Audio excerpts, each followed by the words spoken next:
Shotgun here, Wednesday, August 21st, a few minutes after 5 a.m. on the West Coast. This is the pre-market commentary.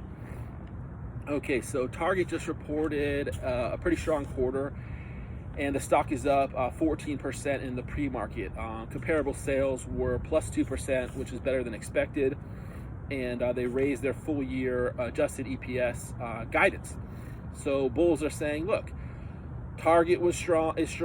Walmart was strong last week. The consumer is good. No recession.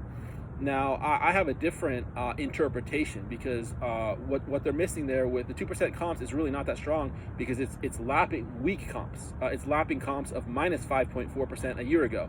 So plus 2% against minus 5.4%, excuse me, is really not that strong.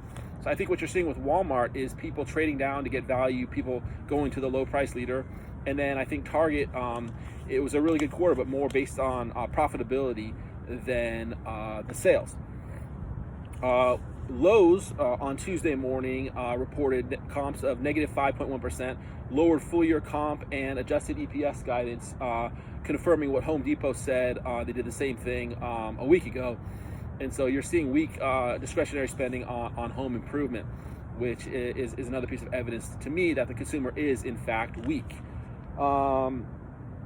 Third, I want to recommend a column in this weekend's Wall Street Journal by James McIntosh. He writes what's called the Streetwise column for the Wall Street Journal. It's always quite good, and this one was called "The Market is Missing Its Margin of Safety." And in this article, he reviews three methodologies of valuing the overall market. The CAPE method, which comes from Yale finance professor Robert Shiller, where you take the price to earnings ratio, but with the earnings, you average the last 10 years earnings to try to get more of a normalized earnings to avoid the swings of strong years and weak years. Then he uses forward price to earnings and the Fed model, all of them showing that the market is extremely overvalued and there is no margin of safety.